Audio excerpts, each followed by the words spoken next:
Recording stopped. Aquí continúo con la grabación. Recording in progress. Correcto.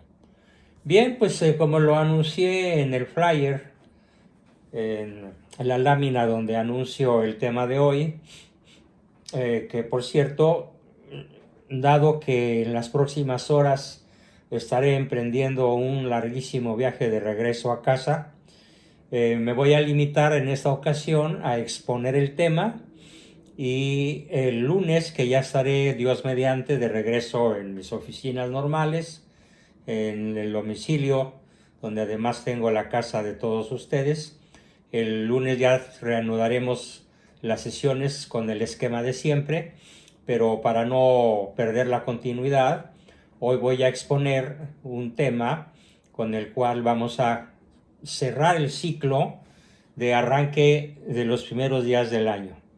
Y en esta ocasión, esta tercera sesión dedicada a los proyectos de Año Nuevo, misma que tendrá sus comentarios a partir del próximo lunes, porque ahora solo me limitaré a exponer, es el arduo camino hacia un argumento triunfador. Arduo, ya aclaramos la palabra arduo porque alguien la preguntó, y significa extremadamente difícil, cuesta arriba, lleno de obstáculos, de sorpresas desagradables. Todo eso significa arduo. El camino hacia un argumento triunfador. ¿Qué es un argumento? Es como lo que vive el héroe de una novela o el antihéroe, lo que vive una persona, un ser humano cualquiera. Todos estamos viviendo un argumento. Y ese argumento puede ser trágico, puede ser perdedor, puede ser empatador, puede ser ganador, gana dinero, gana poder, pero se queda solo. Puede ser terriblemente doloroso, puede ser lleno de aventuras, y muy pocas personas realmente llegan a desarrollar lo que es un argumento triunfador. Hoy nos toca platicar a principio de año, para rematar nuestras sesiones de arranque, como generalmente suelo hacerlo durante los primeros días de enero. ¿Qué se necesita? ¿Por dónde comenzamos ese arduo camino hacia el argumento triunfador? Bueno, pues el primer paso, a muchos no les va a gustar, es abandonar las ventajas falsas o neuróticas que proporciona una vida cómoda. Las personas que no cambian viven en la molicie. Estoy aprovechando la palabra que también fue consultada hace rato para incrustarla dentro de la explicación. No es una molicie tan exagerada como la de personas profundamente viciosas, pero en general podemos decir que el común de los mortales desafortunadamente prefieren ir posponiendo, ir disfrutando de las cosas que saben que están mal hechas y que difícilmente se atreven a tomar decisiones para abandonarlas, para cambiarlas por conductas virtuosas y avanzar en el arduo camino del argumento triunfador. ¿Cuál es el primer paso? Repito el concepto porque es un concepto arduo, difícil, y consiste en abandonar las ventajas falsas o neuróticas. A continuación voy a definir qué es una ventaja falsa o neurótica. Con un ejemplo muy simple. ¿Qué sucede si cuando tienes hambre a media mañana o cerca de la hora de la comida, te comes uno de esos baguettes que miden hasta 1 metro o un poco menos? Te lo comes y te lo empujas con un refresco, con una Coca-Cola. Bueno, pues vas a tener la sensación en tu sistema gastrointestinal de haber dominado el hambre. Ya no tienes hambre. Bueno, ya no tienes hambre porque te devoraste un largo virote de harina con un exquisito sabor probablemente, y te lo empujaste con un exceso de calorías, pero no te nutriste, no te alimentaste.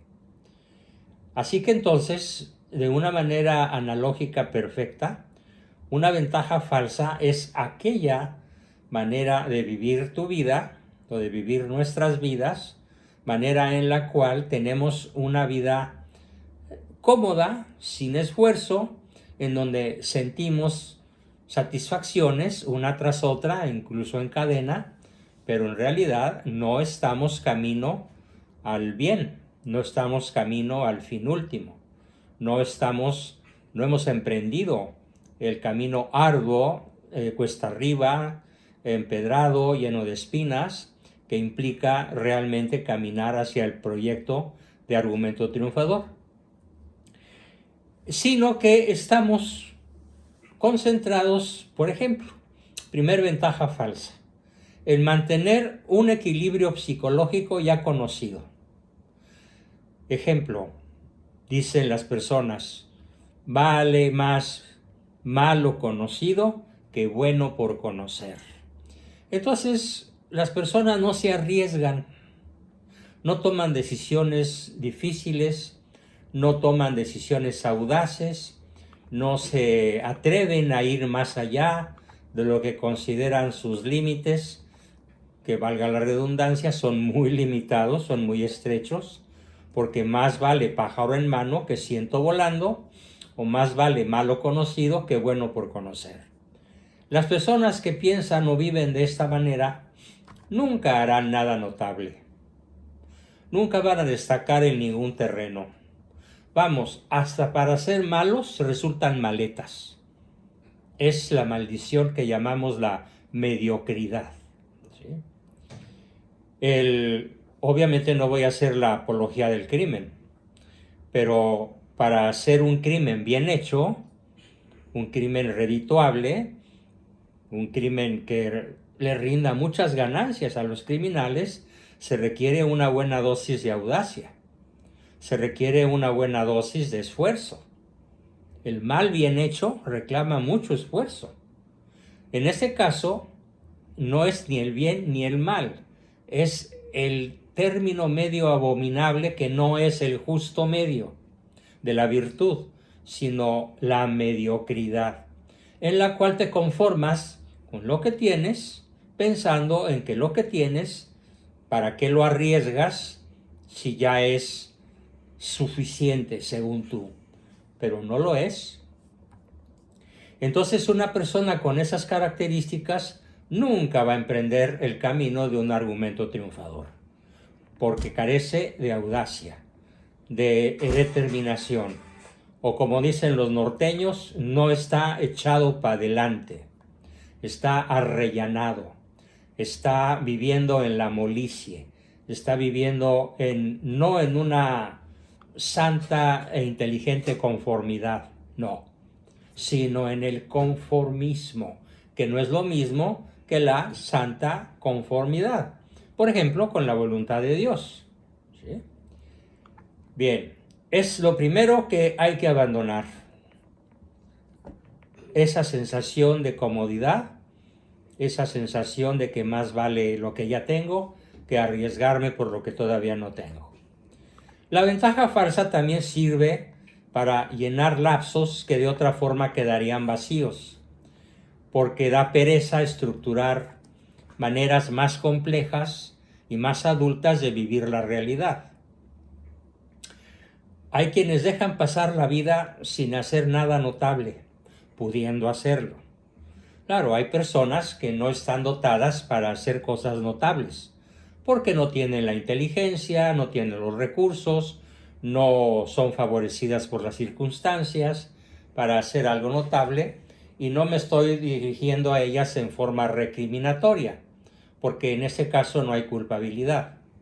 Pero sí me estoy refiriendo a aquellas personas que teniendo inteligencia, posibilidades sociales, económicas, de salud, de relaciones, de estructurar sus vidas de manera más compleja y más adulta y más creativa, simplemente dejan pasar el tiempo sin comprometerse a estructurarlo de una manera muchísimo más productiva, creativa y benefactora que lo que están haciendo. Así que ya llevamos dos cosas que tiene que abandonar, que conviene que abandone la persona que quiera realmente llegar a ser triunfadora. La molicie, el no arriesgarse y esto que acabo de decir, el no estructurar el tiempo de una manera más compleja, más adulta y más responsable de vivir la realidad. Una tercera ganancia falsa que nos conviene abandonar es lo que llamamos las conversaciones insulsas, las conversaciones superficiales, en donde solamente se cuentan chistes, donde solamente se critica al prójimo, donde solamente se mata el tiempo, pero no se plantea ningún tema inteligente, ningún tema interesante, no se debate nada que tenga dificultades en el plano político, en el plano religioso, e incluso algo que siempre me ha disgustado enormemente es que muchas personas dicen, sí te vamos a invitar, pero no queremos que hables ni de religión ni de política. Y si puedo zafarme, me zafo. Porque qué aburrición es ir a una reunión donde no se pueda hablar ni de religión, ni de política, ni de deportes, ni de arte, ni de nada interesante. ¿Por qué? Porque el chiste para las personas no triunfadoras es simplemente matar el tiempo. Para no aburrirse, pero tampoco para arriesgarse. Estas formas, estas ganancias neuróticas tienen un cuarto aspecto, y es que hay personas que solamente saben vivir en el pleito. Abren la boca para quejarse, abren la boca para recriminar, abren la boca para exigir, abren la boca para señalar lo que otros hacen mal, pero nunca abren la boca para intimar, para recordar otros tiempos maravillosos que se ha vivido con la pareja, con los hijos, con los padres. Nunca se abre la boca para hacer planes a futuro, para hablar de los sentimientos, no. Intencionalmente las personas eluden hablar de todo esto, pero lo eluden por sistema, lo eluden siempre. Y finalmente, otra forma muy neurótica de no emprender el camino del triunfo, de no emprender el argumento triunfador, es tener una idea preconcebida acerca de alguien. Por ejemplo, tengo la idea preconcebida de que todas las mujeres son casquivanas. O tengo la idea preconcebida de que todos los hombres son unos machos. O tengo la idea preconcebida de que todos los mexicanos son unos flojos. O de que todos los gringos son unos materialistas. Y entonces, ¿cómo vivo mi vida? Vivo mi vida confirmando mis expectativas existenciales acerca de cómo son los demás. Tengo la idea, bueno, voy a poner el ejemplo, no es que yo tenga esa idea, por supuesto que no, pero el ejemplo de las personas que tienen la peor idea posible acerca de la suegra. Es una idea preconcebida acerca de la suegra, acerca de la esposa, acerca de los padres, acerca del hermano menor, acerca de su jefe. Y cuando todos ellos, juntos o por separado, hacen algo o dejan de hacer algo que confirma la expectativa existencial del observador, de la persona que no está desarrollando un argumento triunfador, hasta se frotan las manos y dicen, ya lo sabía, se los dije, tenía que ser fulana. Claro, ¿qué se puede esperar de él? Claro, si es fulanita, ¿qué esperabas que pudiera hacer las cosas diferentes a como siempre las hace? Entonces las personas triunfadoras lo que tenemos que hacer es dejar de andar cumplimentando, dejar de estar pensando que nuestra manera de juzgar a los demás es la correcta, la justa, la necesaria, porque ni es justa, ni es correcta, ni es necesaria. Es una manera preconcebida que lo único que hace es generar relaciones perdedoras o relaciones fundamentadas en el poder, en que como yo soy más poderoso, como yo sé más que tú, como yo tengo más que tú, como yo puedo más que tú, impongo mi punto de vista y entonces en vez de desarrollar un argumento triunfador, desarrollo un argumento trepador. Trepando literalmente sobre las vidas ajenas, haciendo que se cumplan mis malas expectativas acerca de ellas. Es lo que en lenguaje popular se podría llamar un prejuicio, que es un juicio que se establece injustamente antes de tener los elementos de juicio para poder opinar con autoridad, con objetividad y con justicia. Eso es lo que invito al grupo a abandonar. En resumen, haciendo un resumen en poquísimas palabras de cada una de estas cosas, buscar algo superior a lo que ya tenemos. Evitar estructurar el tiempo de manera vacua. ¿Qué quiere decir vacua? Vacía.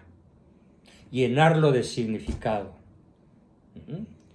Estructurar maneras más complejas y adultas de incidir en la realidad. Dejar de buscar diversiones para no aburrirse. Mejor buscar actividades creativas para ser mejor y desarrollar habilidades.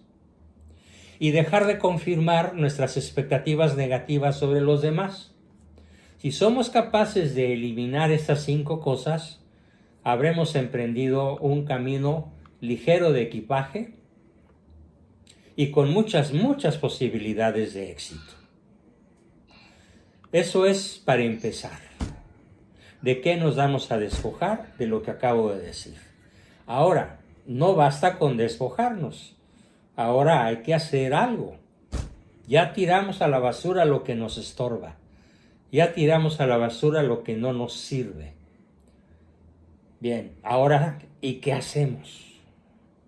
¿Qué hacemos con el tiempo que vamos a estructurar de manera más adulta, de manera más creativa, más productiva, más imaginativa, más novedosa, más generadora de entusiasmo, tanto en mí como en quienes me rodean? ¿Qué hacemos?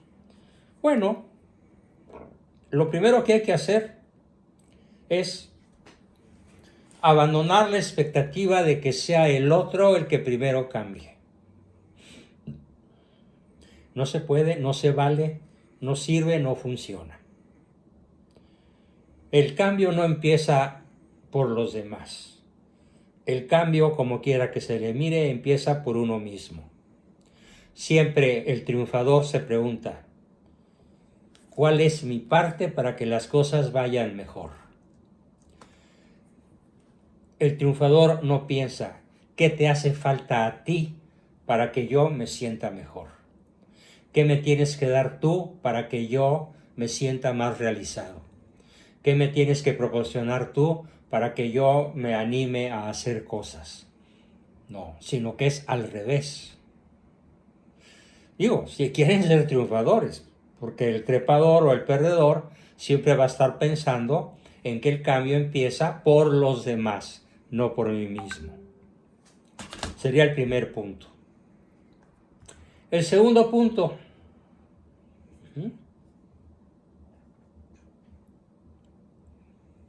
Aceptar que el cambio tiene en sus primeras etapas efectos indeseables.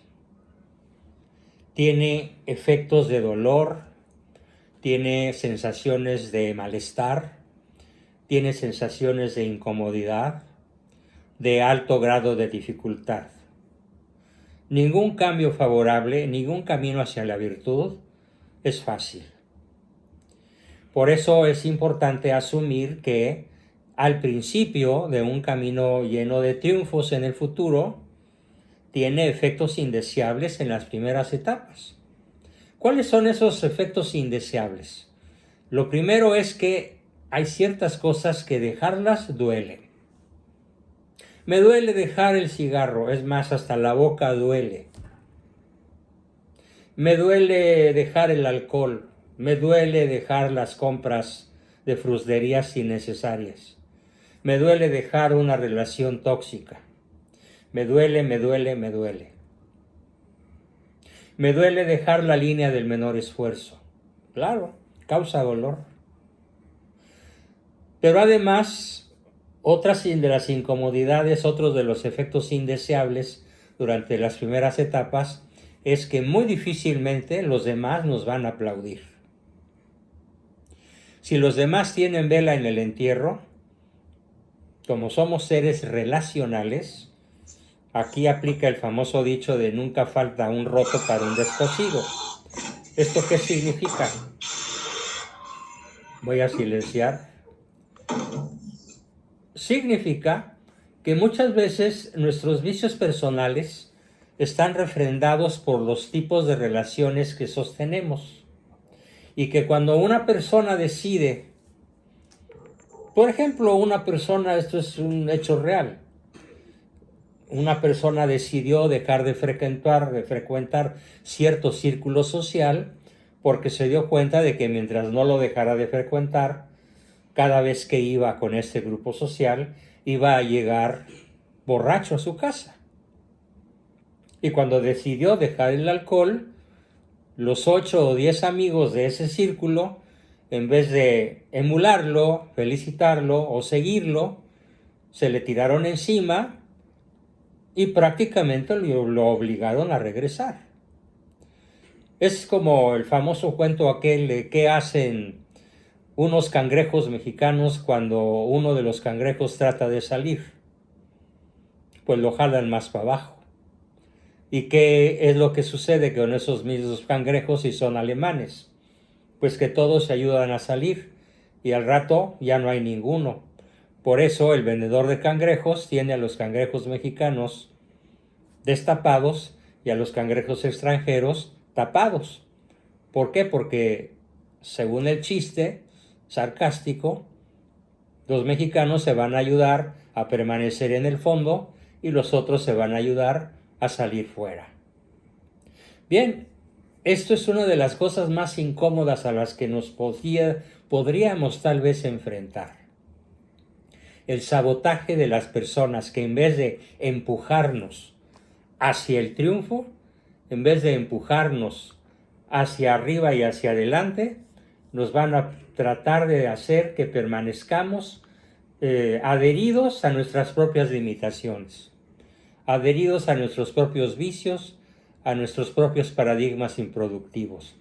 Porque es un insulto, es una especie de reclamo, el que con nuestro cambio les estemos echando en cara que ellos no quieren o no saben o no pueden cambiar. Eso acontece con muchísima frecuencia.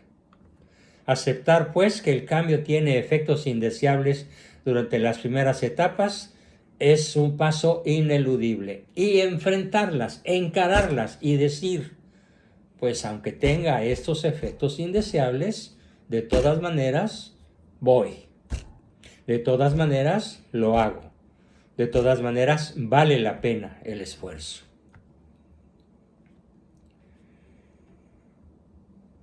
Muy pocas personas han escuchado un concepto. ¿Qué hace un buen vendedor con su cliente? ¿Qué hace un buen tendero de la esquina con su clientela? ¿Qué hace un buen centro comercial con su clientela numerosísima? Que atasca, lo cuida, lo consiente, lo escucha y vive con el famoso lema aquel del cliente siempre tiene la razón. Entonces, una de las cosas que más caracterizan al triunfador es considerar a los que nos rodean como si fueran nuestros clientes.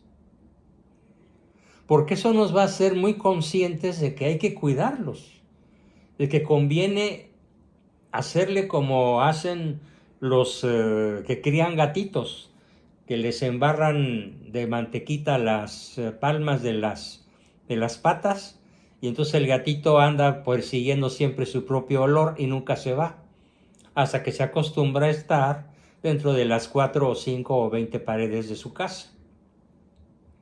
Hay que cuidar al cliente, hay que cuidar al prójimo como si de nuestro principal cliente se tratase. Eso es algo que caracteriza mucho al triunfador, el cuidado por su cliente. Obviamente, el principal cliente de un hombre casado, pues es su mujer. Y entonces la cuida, porque tiene en su cabeza el mismo paradigma de quien cuida a su mejor cliente. Y entonces esa persona nunca se va a querer ir. Va a desarrollar una profunda lealtad. Yo estoy seguro que muchos de nosotros tenemos la experiencia de lealtad hacia una marca, hacia una tienda, hacia un marchante, hacia un vendedor, hacia un artículo X que se vende o se proporciona solo en un determinado lugar. Bueno, pues eso mismo, ¿cómo se obtuvo? Con mucho cuidado. No en el sentido de cautela, sino en el sentido de care, de cuidado, de caridad, ¿sí? De procurar el bien de quien amas. Bien, es otro de los conceptos a los que estoy invitando a todo mundo para que empiecen a desarrollar o refrenden su argumento triunfador. Seguimos.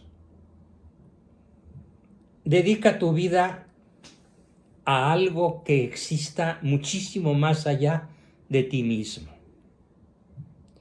Es salir del egocentrismo natural del género humano. Dedicar la vida a una causa, a un proyecto, a una realidad que me trasciende, a un bien que va más allá del mero bien financiero o social o de prestigio o profesional, para que sea un bien trascendental, un bien existencialmente trascendente, ¿sí? Es fundamental dedicar pues nuestra vida a un proyecto que vaya más allá de nosotros mismos.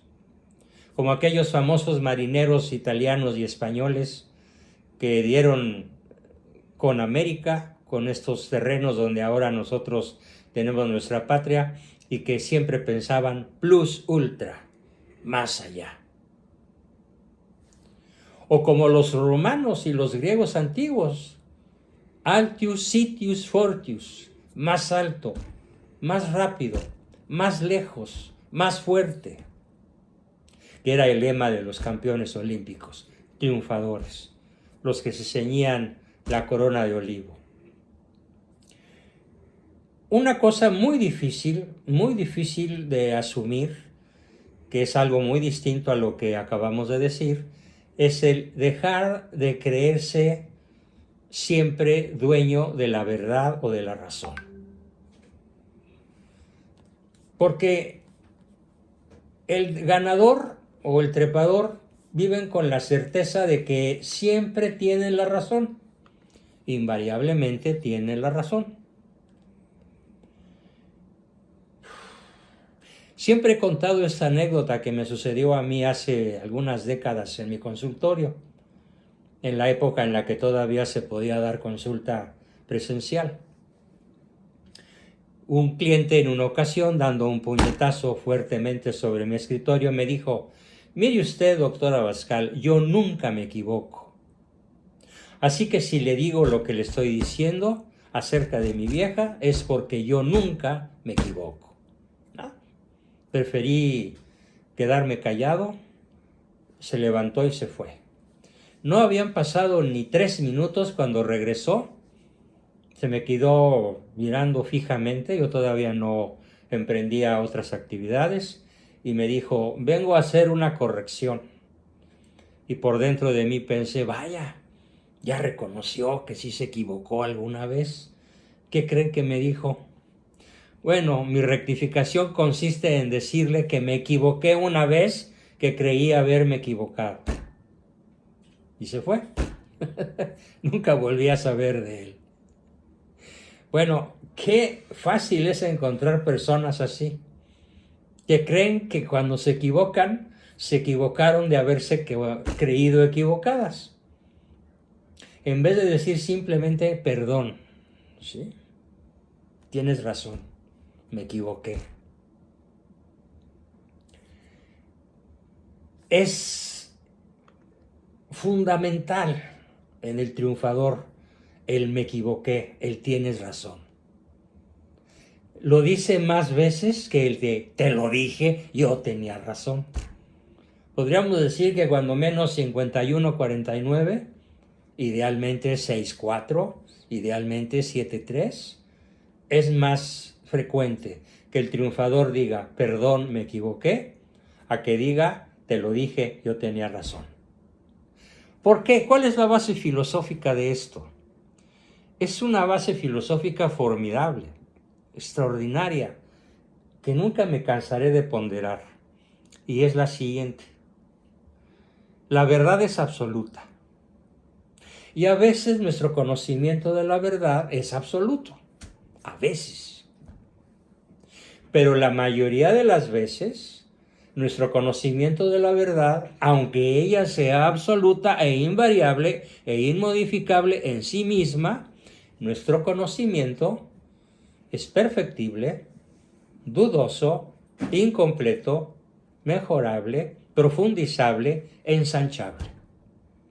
Como por ejemplo el tema que hacía hace unos 40 minutos, nuestra querida amiga Oliva tocaba, cuando decía, es que el Papa, es que no me gusta lo que dijo, es que no, es que está mal.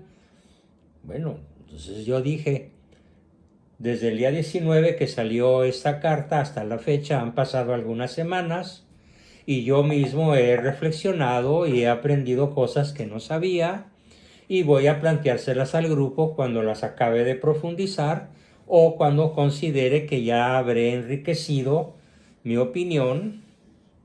¿Por qué? Porque mi conocimiento de la verdad es relativo en la mayor parte de las veces. Si bien hay verdades en las que el conocimiento de ella es perfecto. Dios es quien es. Dios es el primer motor. Todo agente inteligente obra en función de un fin inteligente.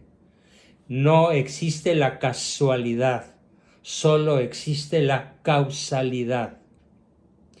Son verdades inmodificables y que conocemos de manera perfecta y absoluta. Pero ¿cuántas cosas hay que conocemos de manera imperfecta o incompleta? Por lo tanto, estar dispuesto a reconocer me equivoqué es parte de la vida de un triunfador. Porque aunque la verdad es absoluta, perfecta, inmodificable en ella misma, la verdad ontológica, mi conocimiento acerca de ella es perfectible y frecuentemente erróneo, o cuando menos incompleto. Bien, me quiero recordar en esos momentos algo que ha sucedido aquí en el grupo con mucha frecuencia, y es la asombrosa y aplaudibilísima actitud que frecuentemente nuestro amigo Ricardo dice, lo reconozco, me equivoqué, tiene usted razón, sí, es verdad. ¿Sí? Y bueno, pues no puedo más que aplaudirlo, ¿no? Y para todos, cuando él ha dicho eso, pues ha sido un ejemplo de lo que estoy diciendo. Mal haría yo, Ricardo, de no reconocértelo.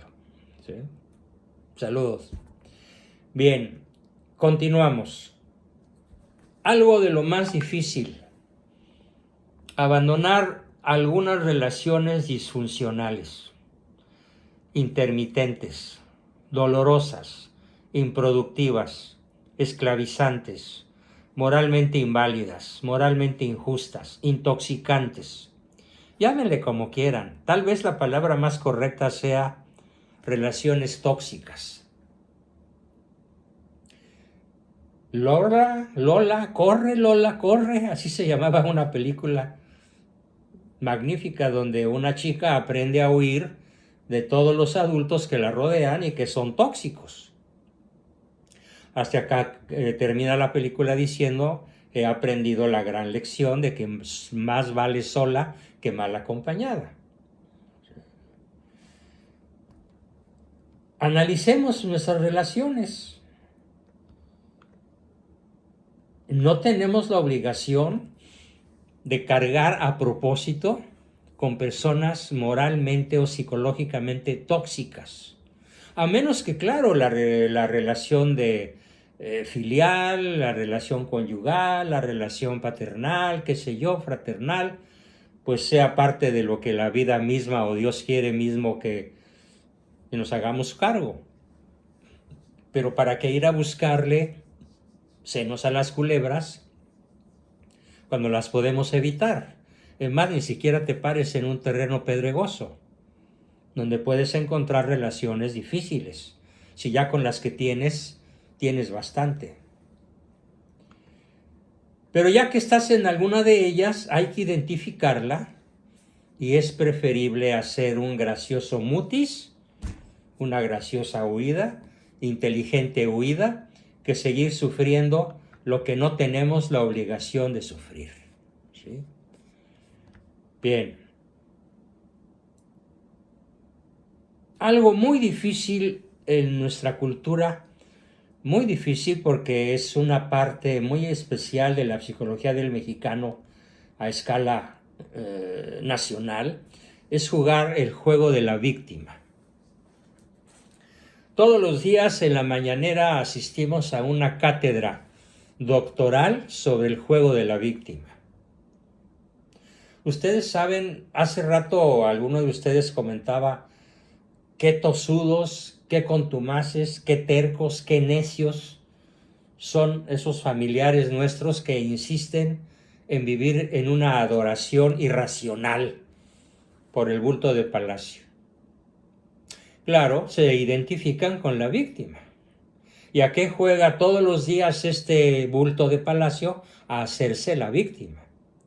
Invariablemente manejando todos los mecanismos de defensa de la víctima, negando su responsabilidad y proyectando la culpa en otros y lavándose las manos de aquello de lo que debería ensuciárselas para encontrar soluciones. Pero lo que más indigna es riéndose de las víctimas verdaderas, para evitar el emprender alguna acción redentora de ayuda, de solidaridad con las víctimas verdaderas que sobran en el panorama de la vida nacional, un día sí y otro también, por docenas y a veces por más de 100.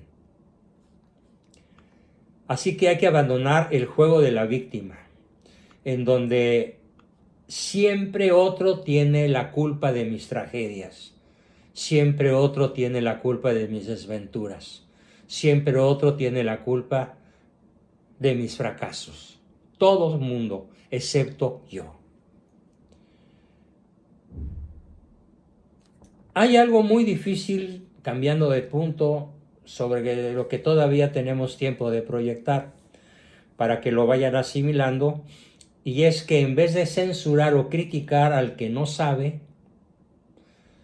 practiquemos frente al que no sabe, frente al que no puede, frente al que no sabe, practiquemos una de las obras de misericordia más maravillosas, que es enseñar al que no sabe. Claro, hay que hacerlo de una manera respetuosa, inteligente, astuta, de manera de no provocar un choque, como cuando tú le quieres hacer ver un error a uno de tus hijos y sabes que es muy susceptible. Plantéaselo de una manera en la cual le sea fácil aceptarlo, lo que le estás diciendo, como una descripción de hechos y no como un juicio. Porque en el momento en el que el otro capta que lo estás enjuiciando, en esos momentos se engrifa y rechaza la razón que le expongas, por poderosa que ésta sea. Bien. Ahora, otro aspecto que me gustaría mucho comentar de una vez y que va en contra de la psicología nacional del mexicano común, es que el mexicano común termina sexto de primaria, bueno, termina cuarto de primaria y ya está en el promedio de escolaridad del habitante de este país. Ya, con eso se siente satisfecho. No se diga si logró el sexto de primaria o la secundaria, o bueno, la hazaña muy pocas veces vista ya de una preparatoria bien terminada, cosa que, por ejemplo, dicho sea de paso, ni Eduardo Verástegui logró porque tronó la prepa y se fue de vago a Hollywood y ahora quiere ser presidente, ¿no? Estoy de fiesta porque no se le hizo y no juntó las firmas. Bueno, regresando al punto. ¿Qué quiero decir con esta crítica? Al estudiante que siente que ya logró algo maravilloso con que llegó al tercero y al sexto y al tercero de secundaria y a la prepa y ya tiene una profesión, ya tiene un título. No. El triunfador nunca termina de estudiar. Nunca termina de estudiar. Jamás. Hace de su vida un estudio constante, permanente. Tal vez no de manera escolarizada porque sus deberes de Estado, su salud, las distancias, la economía se lo impidan. Pero hoy lo mejor de la literatura, lo mejor de la ciencia, lo mejor del intelecto humano está al alcance de tu dedo índice con un teclazo en la computadora o de perdida en el celular o en la tablet. De tal manera que hoy no hay ningún pretexto para que no dejemos de estudiar nunca, ni un solo día.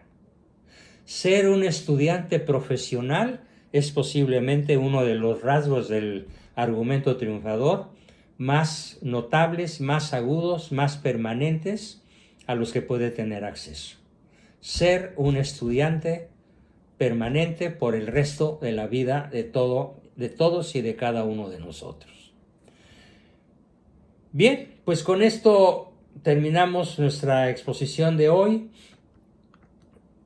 Voy a procurar subir el video lo antes posible, aunque dudo mucho poderlo hacer hoy porque estoy en un lugar en donde me prometieron fibra óptica, pero pues es una carcacha que se tarda hasta 12 horas en subir un video de 30 minutos, pero seguramente el domingo en el transcurso del día lo tendrán para que lo repasen y podamos hacer algunos comentarios, podamos hacer algunos compromisos a partir del próximo día lunes, en el cual reanudaremos nuestras sesiones con el formato acostumbrado, con el formato de siempre.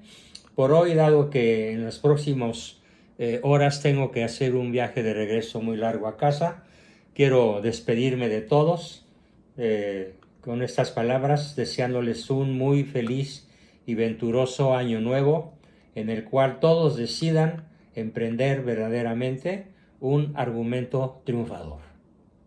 Porque eso sí, no depende de Dios, depende de nosotros. Porque acuérdense lo que siempre les he dicho. Si tú no haces tu casi nada, Dios no hará su casi todo. Bien, hasta el lunes a nuestra hora de siempre, con nuestro formato de siempre, para continuar a tambor batiente con nuestro proyecto para el 2024. Qué bueno, estuvimos hoy muchísimo mejor quórum que las sesiones pasadas. Quiere decir que todas las personas ya están regresando. Gracias por tu reconocimiento, Andreita. Gracias por escribirlo. Gracias a todos por su despedida. Y por aquí nos vemos por este canal el lunes a las 8:50 de la noche. Gracias. ¡Viva Cristo Rey! ¡Que viva! Muchas gracias, maestro. Gracias. Buenas noches a todos. Gracias. Buenas noches a todos. Buenas noches. Buenas noches. Buenas noches, doctor. Buenas noches a todos. Bendiciones. Buenas noches. Buenas noches. Buenas noches a todos. Bendiciones.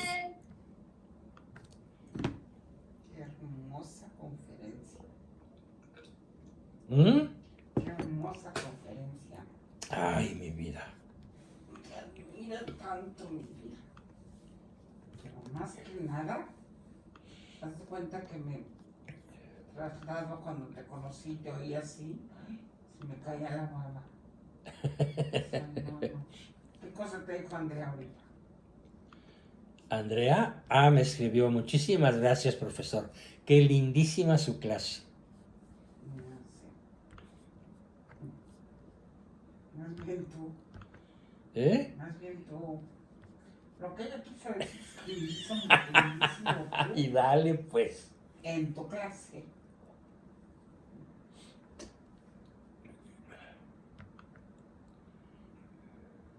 Estaba Ricardo y ahora, ¿por qué no habló? Sí, estaba Ricardo. ¿Oíste el reconocimiento que le di? Se emocionó mucho.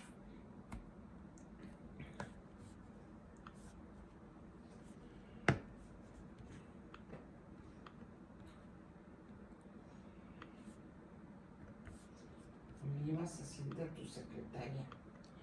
¿Quién? Me ibas a decir de tu secretaria. ¿Verdad? Algo así. Qué guapo eres, mi amor. Traigo un gran dilema con tu pelo, caray. ¿Eh? Traigo un gran dilema con tu pelo. ¿Por qué? Pues ponte a votación a ver qué dicen las viejas. ¿A poco? Alzan la mano a los que quieren que me corte el pelo. Mamacita, ¿dónde estaba mi tercer navaja, Ahí es donde la buscaste. ¿En dónde? Ahí. ¿Cómo no la encontré? Ahí estaba metida como en un rielecito. Ahí están unos champucitos. Ahí estaba, yo abrí lo de ese. Y ahí metí la mano y no la hallé. Ay, pues no, sabes. Ay, No vas a meter la mano, hay que ver. bueno. ¿Dónde me la pusiste?